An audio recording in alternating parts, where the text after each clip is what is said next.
Hello friends, आज इस video में हम बात करेंगे कनाडा वीज़ा प्रोसेसिंग टाइम के बारे में। जैसे आप सभी को पता है कि आईआरसीसी हर वीक अपना प्रोसेसिंग टाइम अपडेट करती है। 5 जनवरी 2024 यानी कि आज अपना जो ऑफिशियल वेबसाइट पे उन्होंने प्रोसेसिंग टाइम अपडेट कर दिया है, जिसके बारे में इस वीडियो में बात करेंगे। आपकी वीज़ा कैटेगरी कोई भी है, आपने स्टडी वीज़ा के लिए अप्लाई किया है, आपने विजिटर वीज़ा के लिए अप्लाई किया है, spouse visa, work visa, super visa, कोई फैमिली क्लास की आपकी एप्लीकेशन है, कोई पीआर की आपकी एप्लीकेशन है, सभी के बारे में इस वीडियो में बात करेंगे कि अभी जो 5 जनवरी 2024 को प्रोसेसिंग टाइम अपडेट हुआ है उसमें क्या चेंज हुआ है, किस में ज़्यादा हुआ है, किस में कम हुआ है। क्योंकि लास्ट वीक में जो आईआरसीसी की तरफ से काम बहुत कम हुआ था क्योंकि काफ़ी हॉलीडे थी, तो उसका क्या इम्पैक्ट पड़ा है उसके बारे में बात करेंगे। और इस वीक में 2 एप्लीकेशन पे रिज़ल्ट आया है, स्टडी वीज़ा पे और एक आया विजिटर वीज़ा का रिज़ल्ट। इस पे भी बात करेंगे कि ये रिज़ल्ट कितने समय में आए हैं, जो इस पूरे वीक में आए हैं 2024 में। तो आप इस वीडियो को लास्ट तक ज़रूर देखें। आपका कोई भी वीज़ा कैटेगरी है, आने वाले समय में जो प्रोसेसिंग टाइम है वो इंक्रीज़ हो सकता है या कम हो सकता है, उसके बारे में भी बात करेंगे।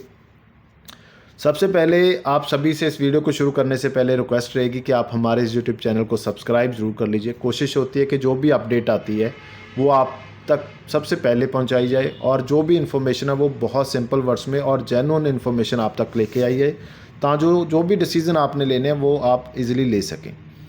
इस वीडियो में सबसे पहले हम बात करेंगे जो टीआरवी की एप्लीकेशन है। टीआरवी की एप्लीकेशंस कौन सी होती हैं, जिसमें study visa, work visa, super visa, visitor visa, tourist visa, यानी कि जो टेम्प्रेरी बेसिस पे एंट्री देती हैं कनाडा में, उसको टीआरवी की एप्लीकेशन कहते हैं।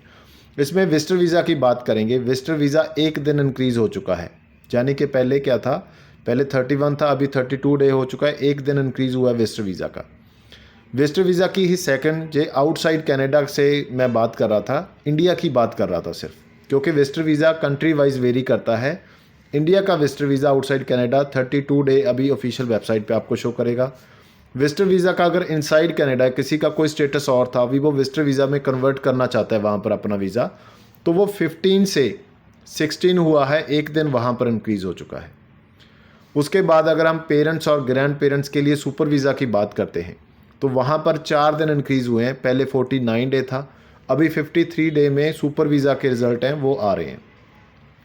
स्टडी परमिट की बात करें, जैसे लास्ट वीक हमने देखा था 1 वीक कम हो गया था, मगर इस वीक में कोई चेंज नहीं है। 8 वीक पहले चल रहा था, अभी भी 8 वीक ही चल रहा है। विजिटर वीज़ा एक्सटेंशन की बात करें, जिनके पास ऑलरेडी विजिटर वीज़ा कनाडा में है और अभी वो विजिटर वीज़ा की एक्सटेंशन लेना चाहते हैं, तो उनमें जो पहले का टाइम था उसमें 2 दिन कम होकर 72 से 70 डेज़ रह चुका है। 70 डे अभी विजिटर वीज़ा एक्सटेंशन पे लग सकते हैं आपको। जो स्टडी परमिट इनसाइड कनाडा है, यानी कि आपने टूरिस्ट वीज़ा लिया था, आपने विजिटर वीज़ा लिया था, जिसके साथ आपने कनाडा में एंट्री ली, उसके बाद वहाँ पर जाकर आपने अपना विजिटर वीज़ा या टूरिस्ट वीज़ा को या वर्क वीज़ा को आप स्टडी परमिट में कन्वर्ट करवाना चाहते हैं, तो उस कंडीशन में आपको 4 वीक लग रहे हैं, यानी कि 1 मंथ। इसमें कोई चेंज नहीं है, काफ़ी समय से ये 1 मंथ का जो टाइम दिखा रहा है कंटिन्यूसली।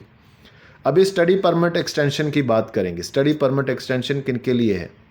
स्टडी परमिट एक्सटेंशन का मीनिंग होता है कि आपने 1 साल का कोर्स लिया था, उसको कंप्लीट करने के बाद आप वहाँ पर सेकंड ईयर के स्टडी के लिए जाना चाहते हैं। 1 साल का कोर्स या 2 साल का या 3 साल का कोर्स और लेना चाहते हैं, तो आप अपना स्टडी परमिट जो आपको मिला था उसको एक्सटेंड करवाना चाहते हैं।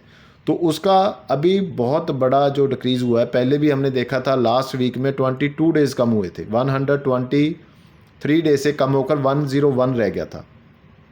101 से इस फिर वीक में 24 डेज़ कम हुए, यानी कि 2 वीक में 50 डेज़ के करीब कम हो चुका है स्टडी परमिट एक्सटेंशन का। जो इसके लिए सबसे बड़ी न्यूज़ है कि जो स्टडी परमिट एक्सटेंशन की प्रॉब्लम थी, जो बच्चों ने वहाँ पर अपना कोर्स और लेकर स्टडी वीज़ा एक्सटेंड करवाना था, उनका जो 123 दिन का टाइम था अभी कम होकर 2 वीक में 77 डेज़ रह चुका है, यानी कि करीब करीब 50 डेज़ कम हो चुके हैं। तो जो बहुत बड़ी बात है उन सभी के लिए, गुड न्यूज़ है बहुत बड़ी, जो बच्चे अपना स्टडी परमिट एक्सटेंड करवाना चाहते हैं। Work permit inside outside Canada, यानी कि आप कहीं और से अप्लाई कर रहे हैं, कनाडा में नहीं है, अपने होम कंट्री से अप्लाई कर रहे हैं, तो इस वीक में कोई चेंज नहीं आई। 13 वीक का टाइम शो कर रहा है, 13 वीक ही आपको लगेंगे। उसके बाद वर्क वीज़ा इनसाइड कनाडा, उनके लिए जिन्होंने टूरिस्ट वीज़ा लिया था, विजिटर वीज़ा लिया था या किसी भी वीज़ा के साथ उन्होंने एंट्री ली, अभी वो वहाँ पर उनको लीमिया मिल चुका है, जॉब ऑफ़र लेटर मिल चुका है और वो अपना वर्क वीज़ा अप्लाई करना चाहते हैं, तो उनके लिए 5 दिन कम हुए हैं। 118 दिन थे टोटल, अभी 113 दिन में ऑनलाइन की एप्लीकेशन पे। मगर जो पेपर बेस्ड एप्लीकेशन है वहाँ पर 15 दिन में आपका रिज़ल्ट आपको मिल सकता है वर्क परमिट इनसाइड कनाडा का। तो ये सारे टीआरबी की एप्लीकेशन होगी, जहाँ पर विजिटर वीज़ा भी हमने डिस्कस किया, स्टडी वीज़ा भी डिस्कस किया और जहाँ पर हमने जो वर्क वीज़ा भी डिस्कस किया। अभी जो 3 एप्लीकेशन आई हैं इसका जो टोटल है वो मैं आपको बता देता हूँ कि इसमें कितना दिन लगे हैं हमें, जो बच्चों के रिज़ल्ट हैं। सबसे पहले तो बच्चा है रतनजोत सिंह। रतनजोत सिंह का लड़का 2022 पास आउट है, 12th क्लास में डिप्लोमा किया था, 1 साल का इन्होंने, आप मान लीजिए किया था जब मैनेज किया था। पीटी में ओवरऑल 60, नॉट लेस देन 52 का स्कोर है बच्चे के पास। एक का रिफ्यूज़ल है, जीरकपुर से है, जीरकपुर पंजाब से, और 34 डेज़ में May 24 इनटेक के लिए इनको वीज़ा आया है। यानी कि अगर आपका 2022 पास आउट है, 1 साल का कोई भी गैप जस्टिफिकेशन आपके पास है या 2 साल का, 5 साल का, और PT overall 60, not less than 52 का स्कोर, 34 डेज़ में May इनटेक का वीज़ा इनको आया है, जैन इनटेक जैन में 2024 में। सिमरजीत कौर है, लड़की है, अमृतसर से, +2 किया हुआ है इन्होंने। 2023 नॉन मेडिकल 70%, बहुत अच्छी प्रोफाइल थी इनकी, 70%, 6.5 not less than 6। Fresh case था, 29 डेज़ में May 24 इनटेक का इनको वीज़ा मिला है हेल्थ केयर कंप्यूटर आईटी में।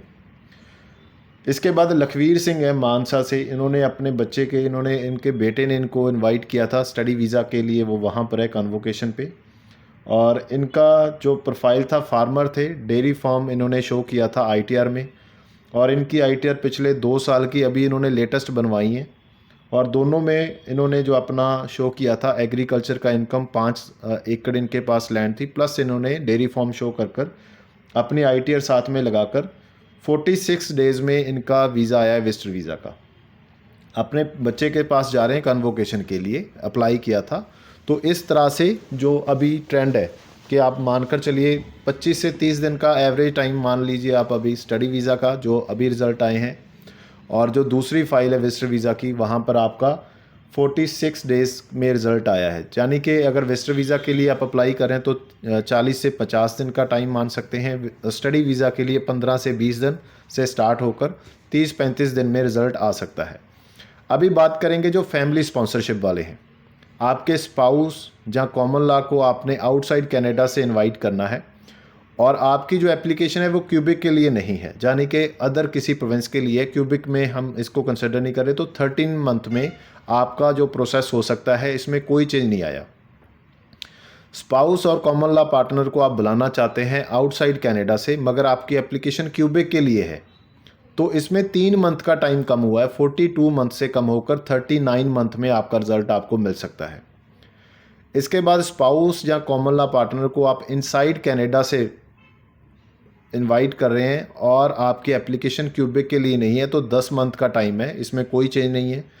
अगर आप स्पाउस और कॉमन लॉ पार्टनर को इनसाइड कनाडा से क्यूबिक के लिए इनवाइट कर रहे हैं तो 26 मंथ में आपका प्रोसेस होगा, इसमें भी कोई चेंज नहीं आया। इसके बाद अगर आप पेरेंट्स और ग्रैंड पेरेंट्स को, ठीक है, इनवाइट कर रहे हैं और क्यूबिक का एप्लीकेशन नहीं है, किसी और आपके प्रोविंस का है, तो आपको 24 मंथ में, यानी कि पहले से 1 मंथ इंक्रीज़ हुआ है, 23 से 24 मंथ हो चुका है, तो आपकी एप्लीकेशन प्रोसेस होगी। उसके बाद अगर आपके पेरेंट्स और ग्रैंड पेरेंट्स हैं और क्यूबिक के लिए आप देख रहे हैं उनका, तो 48 मंथ में आपका एप्लीकेशन है वो प्रोसेस होगा। तो ये सारे फैमिली क्लास वाले आगे। अभी पीआर की बात करेंगे, क्योंकि पीआर के लिए भी बहुत बड़ी क्लास है जो वेट करती है अपने रिज़ल्ट की। तो जहाँ पर कुछ चेंजेस बड़ी हुई हैं, जैसे कैनेडियन एक्सपीरियंस क्लास 5 मंथ में ही आपका जो प्रोसेसिंग टाइम शो कर रहा है, कोई चेंज इसमें नहीं है। अगर आप FSWP यानी कि फेडरल स्किल्ड वर्कर प्रोग्राम में अप्लाई करना चाहते हैं तो 6 मंथ हो चुका है टाइम, पहले जो 5 मंथ था, 1 मंथ इंक्रीज़ हो गया है टाइम। यानी कि जो भी FSWP की एप्लीकेशन है उस पर अभी प्रोसेसिंग टाइम 1 मंथ इंक्रीज़ हो चुका है, 6 मंथ अभी शो कर रहा है। फेडरल स्किल ट्रेड में अभी कोई डेटा शो नहीं कर रहा, काफ़ी समय से इसमें कोई डेटा नहीं आया। इसके बाद जो पीएनपी की बाया एक्सप्रेस एंट्री एप्लीकेशन है। 8 मंथ में कोई चेंज नहीं है, आपकी एप्लीकेशन प्रोसेस हो सकती है।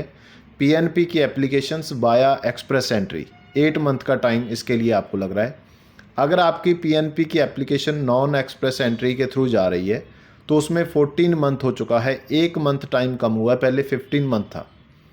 नॉन एक्सप्रेस एंट्री के थ्रू अगर पीएनपी की एप्लीकेशन है आपकी तो उसमें आपका 1 मंथ कम हो चुका है। इसके बाद जो क्यूबिक स्किल्ड वर्कर का प्रोग्राम था जिसमें पहले 12 मंथ लगते थे, अभी 2 मंथ कम हो चुके हैं। 12 की जगह अभी सिर्फ 10 मंथ में आपका जो फाइल है वो प्रोसेस हो सकता है क्यूबिक स्किल्ड वर्कर में, अगर आपने एप्लीकेशन प्रोसेस की है। उसके बाद क्यूबिक की जो सभी बिजनेस क्लास होगी, क्यूबिक का एंटरप्रेन्योरशिप का प्रोग्राम हो गया, इन्वेस्टर का प्रोग्राम हो गया, सेल्फ एम्प्लॉयड पर्सन का प्रोग्राम हो गया, सभी के लिए जहां पर पहले 60 मंथ लगते थे अभी 1 मंथ एक्स्ट्रा लगेगा। 61 मंथ का अभी जो प्रोसेसिंग टाइम शो कर रहा है कि लगभग 5 साल से ऊपर का समय आपको क्यूबिक के चारों क्लास में, चाहे आपका बिजनेस क्लास है, चाहे एंटरप्रेन्योरशिप का क्लास है, चाहे इन्वेस्टर का, चाहे सेल्फ एम्प्लॉयड का है। इसके बाद जो फेडरल सेल्फ एम्प्लॉयड का था आपका, उसमें आपको 2 मंथ अभी एक्स्ट्रा लगेंगे। 52 से अभी इंक्रीज़ होकर 54 मंथ आपका टाइम हो चुका है।